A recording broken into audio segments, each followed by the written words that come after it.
The aspect of the world of tradition that is most often misunderstood is the deep mystery of the rite, because nowhere is the severance of the ancient teachings more apparent than in this most crucial area of knowledge. The warrior caste can maintain itself through the practice of martial arts and warfare, but the priestly caste cannot merely engage in a physical act to renew its purpose and efficacy. On the contrary, the priest relies upon an unbroken chain of knowledge to renew the primacy and purpose of the ritual. Without the effectiveness of the ritual, there is no foundation for the priest upon which to build his temples. Without the rite, there are only empty words, blind faith, and broken promises. In many ways, the ritual is both the path and the language of the divine, the bridge that man builds to connect him to the transcendent, and compels the heavens to act upon the earth in a transformative way. But such knowledge is secretive for good reasons, because few are prepared to wield it. One cannot simply stumble upon this knowledge. It must be conferred by initiation. How to rediscover what has been lost? If there are no living authorities, how does one come to stir the ancient magic? Have the gods fallen silent because no one remains who knows how to reawaken their essence? In our modern world, which is so hyper-focused on empiricism, the rite is often seen as an anthropological artifact from ancient times, or perhaps as a curious cultural oddity, but in all cases, something inefficacious or based on superstition.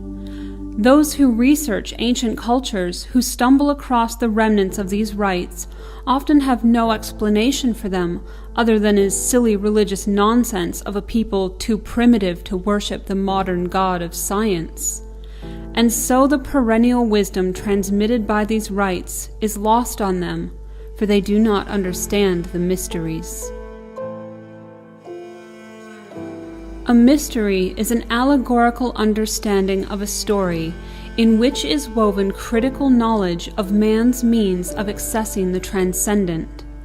Like a wall that springs open into a secret passageway when touched in the right spot, the mystery teachings are also a case of more than meets the eye. But only when one journeys along the path of initiation and experiential wisdom does one come to realize exactly how deep the mystery goes.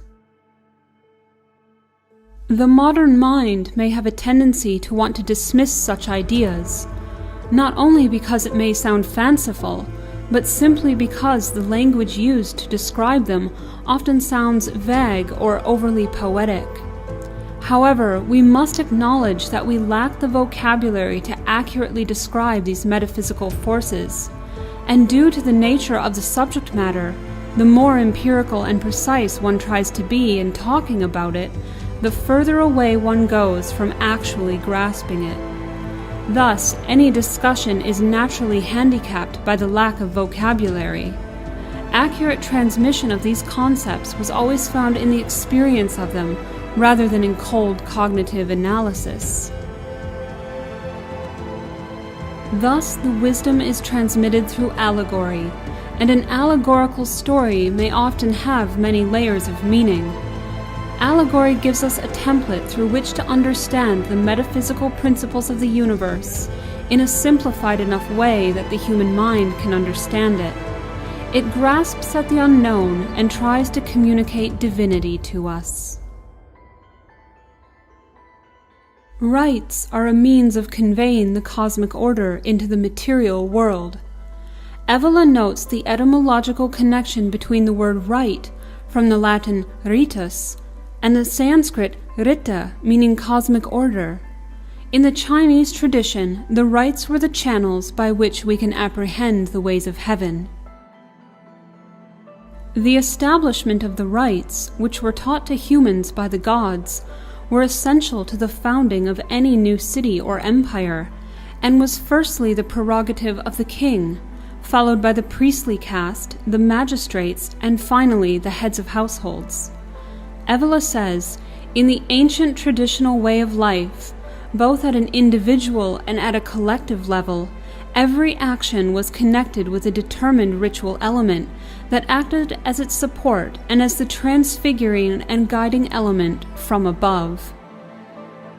Thus, the rite has a close connection with the law, that is, the law from above.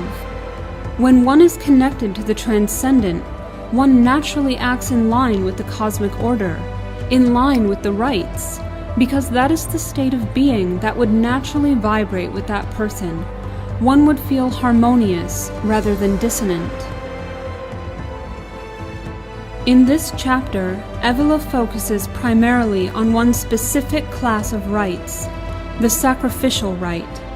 This is the type of ritual action from which heroes are born. According to ancient Vedic texts, in the beginning there was only Brahman, the Godhead or the source of the entire universe. Evola says that Brahman created a higher and more perfect form of itself, and from this act the entities that are the heavenly archetypes of divine and triumphal regality were manifested. And he refers to Brahman as a sort of unconscious energy and impersonal effulgence of God. But what he is really referring to here is one of the energies of God.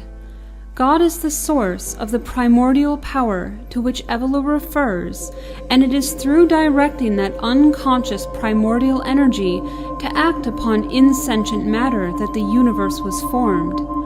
Thus, the emanation of the material universe comes from a spiritual energy that has created a more perfect form of itself by fulfilling its potential with the manifestation of material energy.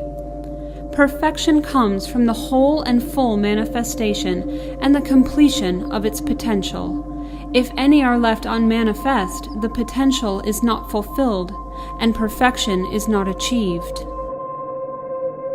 Evola uses this story to illustrate a principle that is connected with an entire class of sacrificial rites, that is, rites which correspond to producing a heroic and aristocratic immortality. We can immediately see that the idea of going beyond oneself, of fulfilling one's potential, of manifesting one's own being, is essential to the heroic pathway that these sacrificial rites are connected to. Thus, the initial sacrifice in the Vedic literature is that of the divine being transmuting lower energies into higher ones in order to become the universe, and so the spirit of sacrifice came to be recognized as the source of creation and the heart of all creative forces.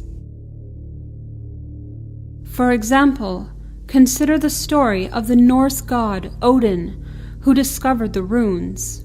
The runes are not merely letters, but keys to sacred divine mysteries which allow one to access and interact with the world-shaping energies they symbolize.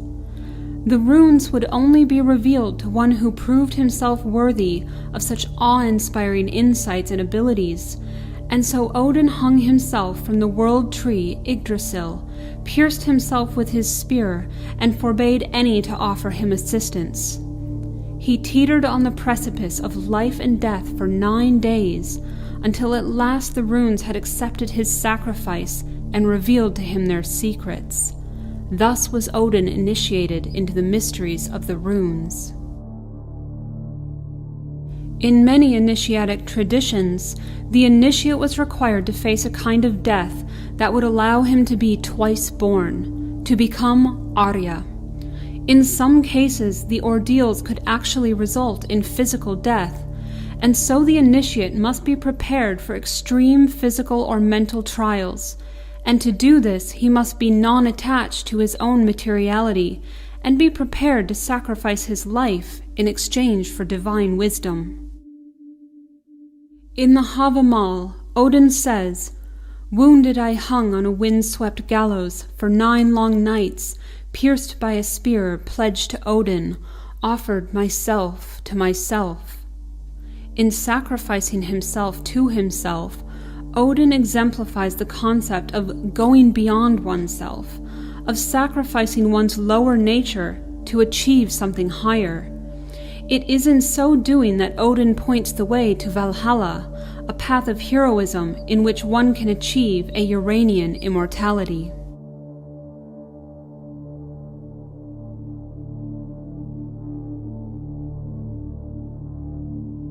The tarot card of the Hanged Man is also related to this. One of the most mysterious cards in the tarot deck, it symbolizes the ultimate sacrifice, to die on the cross of our own travails, yet still shining with the glory of divine understanding. Wisdom, not death, is the reward for this voluntary sacrifice. He wins through surrendering. He sacrifices himself, yet emerges the victor. In a way, it is a paradox of action. Through death, we achieve life. Was this not also the message of Jesus on the cross? The divine ascetic who voluntarily sacrificed himself to death, also hanging between life and death for several days, only to finally die, arise from the dead, and ascend to heaven. Jesus said, "I am the way, the truth, and the light. No one comes to the Father except through me." This is the path that Jesus laid out, the path of sacrificing oneself for the sake of transcendence, a mystery that lies at the core of every authentic spirituality, whatever its form. And so this type of sacrifice is one that generates a god or a hero by creating a certain ontological character and a certain divine connection on the part of the person performing the sacrifice. To become heroes, we must conquer our lower natures and go beyond, in a process that can often feel painful or frightening, a sort of burning away of the dead wood of the state of becoming, so that we can achieve being and union with the divine. Evola also speaks of Osiris, who, in the Egyptian tradition, was believed to be the god who taught the rites to mankind. Osiris too experienced a death and resurrection.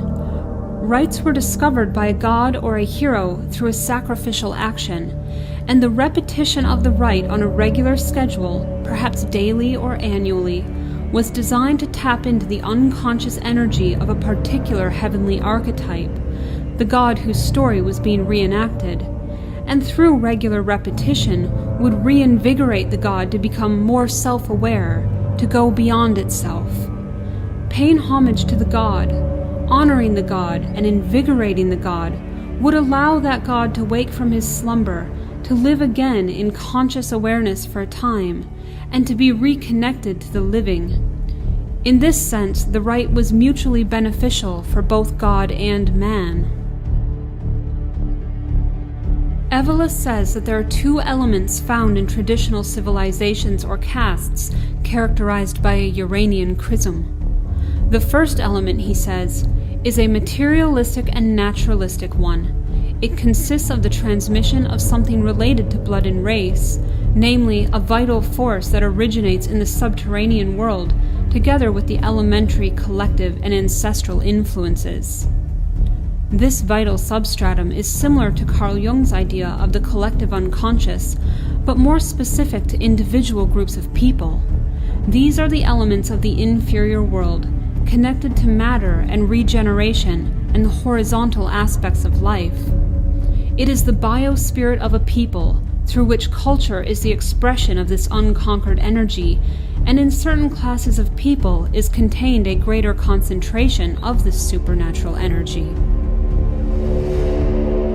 The second element, he says, is from above, and it is conditioned by the transmission and by the uninterrupted performance of rites that contain the secret of a certain transformation and domination realized with the above-mentioned vital substratum. This is the divine element, the one that leads men to become more like gods and less like animals. These lower and higher forces meet within the rite. The regular performance of the rite strengthens and conditions the higher element in man, which causes his higher element to dominate and transform his lower element. Thus, the ritual is, in a way, about encoding a path to the transcendent. Evola lays out 3 distinct phases of the sacrificial rite. The first phase is purification. The person performing the rite would need to cleanse themselves of any material impurities. In some cases, this could involve bathing, meditation or prayer, fasting, or eating a certain type of food, reciting mantras, or other similar things. Just as a surgeon lays out all his tools before making an incision, so too must the initiate be properly prepared. This person must be able to control the spiritual forces he's conjuring up, be able to handle any spiritual blowback, and have a spiritual defense against any metaphysical energies that might seek to harm him for having invoked them. The second phase is saturation. Here, the supernatural energies are evoked, gathered, and focused into a specific vessel. This vessel might be either the person performing the sacrifice, a victim, or both, or perhaps even a third element depending on how the rite was structured. When evoking these subterranean elements, they cannot live in the rocks or the sky, but must live in the human spirit, which is connected to blood and caste. Thus, in this phase, the energies were gathered and focused, and the vessel was saturated with those energies. The third phase is actualization. In this phase, there would be some kind of action performed that would induce a crisis of sorts and actualize the presence of the God out of the substance of the supernatural energies.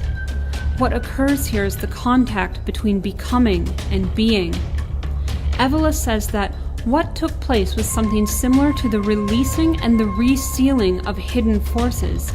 In other words, what took place was the evocative renewal of the contact with the infernal forces that acted as the substratum of a primordial deification, as well as with the violence that freed and elevated them to a higher form. This primordial deification refers to a god that is not fully aware of itself as a god. It is analogous to the energies of Brahman before they were manifested into the universe. The sacrificial rite is like opening a portal to evoke a god energy, but a subconsciousness of that god. In order to elevate that god to a higher self-aware form, the rite is necessary. And that Evola refers to it as violent is evocative of the whole concept of sacrifice.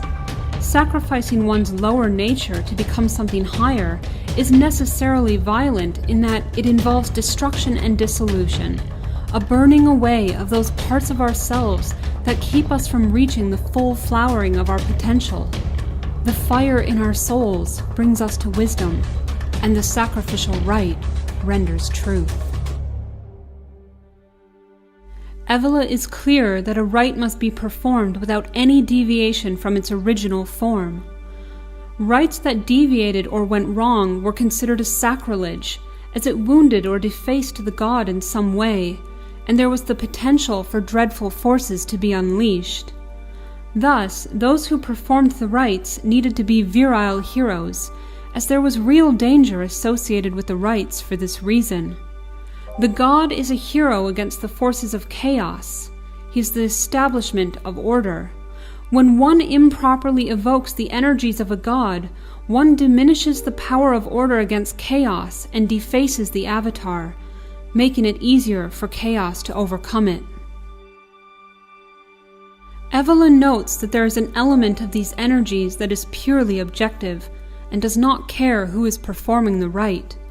So long as it is done eos strictum, any person could theoretically evoke the supernatural forces, just as one who does not know how to drive could still put a key in the ignition of the car and start it up. If one performs a proper action, one will attain a proper result. Due to the danger, not just to the unqualified person performing the rite, but to society at large, rites were typically restricted only to those who had been initiated into their secrets and who had undergone tests of character and spiritual strength. In the egalitarian modern age, one might feel that this is unfair that such knowledge and power was only available to a spiritual aristocracy. However, this expression of hierarchy is in line with the metaphysical nature of the universe, and certain powers should only be wielded by those who understand them. Initiation ensures that the supernatural powers were only bestowed onto the proper bearer and functions like a secret password to ensure that the proper lineage between past, present, and future is established. It is a means of safeguarding the secrets, to preserve knowledge in a pure way and bestowed only on one deemed worthy. When the priestly caste becomes corrupted, the clear chain of initiation is broken, and eventually the mystery and its rites will become only degraded, ineffective, empty ceremonies, or forgotten completely. This is how religions fall. Although the writings may survive, we have lost the esoteric knowledge of how to interpret them. The true ritual has been lost because the initiatic hierarchy, which ensures the knowledge is transmitted in a pure state, has fallen. In this age where individualism and egalitarianism reigns, many spiritual seekers fall into the trap of taking a rather Nietzschean approach and attempt to become their own guru and find their own path. But as the saying goes, one who is his own guru has a fool for a disciple. The rules laid out by the gods are not meant to chain, but to support, and in following those rules we have the best chance of success. Attempting to go it alone, while perhaps possible for the exceptional person, is much like trying to travel through a foreign land without a map nor speaking the native tongue.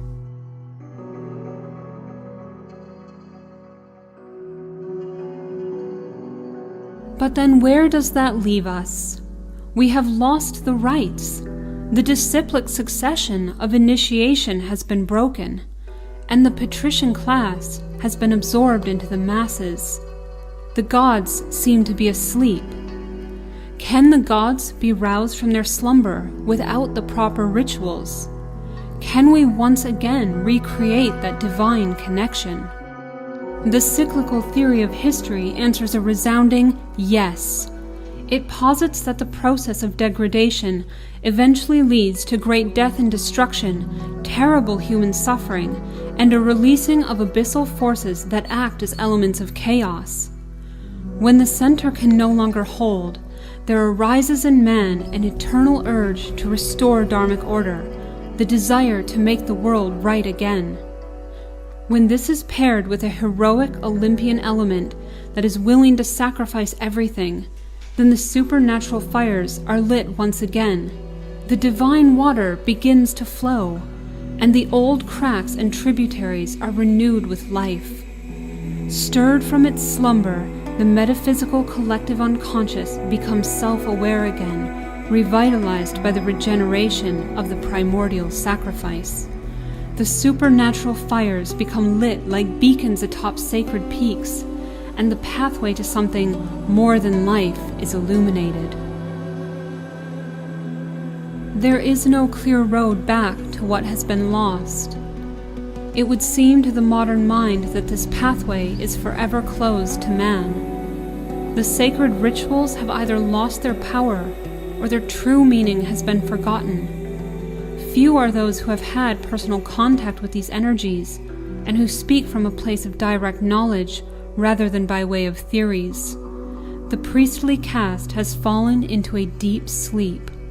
Many of those born for such a vocation in healthier times instead wander aimlessly through the modern confusion of the spirit that has infected our culture.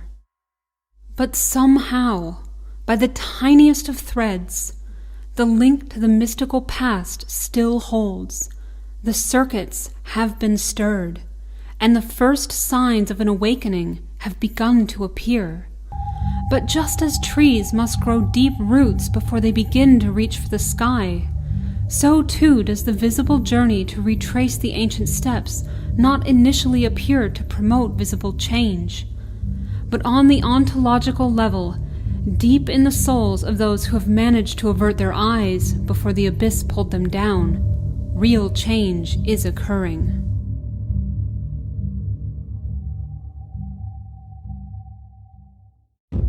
wind long forgotten has started to blow again, and it carries upon it the whispers of the gods. It is the sacrifice of Odin on Yggdrasil. It is Christ upon the cross. It is Osiris dying and reborn. It is the gift of the Son to give life again to his Father. It is the collective cognition of the souls of the unavenged. It is you, flowering into the divine being that you were born to be, seeing in your own inner vision the incredible life-affirming potential that humanity represents. There is a secret knowledge, all but lost, that in a Promethean sense should be the domain of mankind. It was the mysterious power behind Atlantis, Egypt, Greece, and Rome, the loss of which foreshadowed their downfall. It is said in the Vedas that when one is ready for this knowledge, that a learned guru would surreptitiously appear with the needed guidance. And so the task now is to be prepared, both internally and externally, to transform the radical energies of the modern age and integrate them into a consolidated life. The most critical groundwork needs to be constructed. In 1928, the esoteric philosopher Manly P. Hall wrote, "The time will come when the secret wisdom shall again be the dominating religious and philosophical urge of the world. The day is at hand when the doom of dogma shall be sounded. The great theological Tower of Babel, with its confusion of tongues, was built of bricks of mud and mortar of slime. Out of the cold ashes of lifeless creeds, however, shall rise phoenix-like the ancient mysteries. The dying God shall rise again."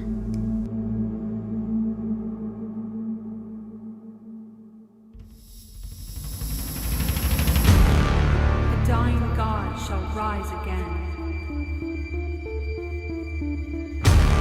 The dying God shall rise again.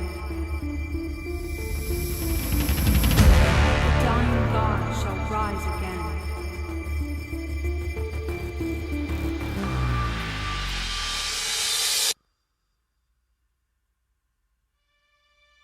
Though the modern world may know a million secrets, the ancient world knew one. And that one was greater than the million. For the million secrets breed death, disaster, sorrow, selfishness, lust, and avarice. But the one secret confers life, light, and truth.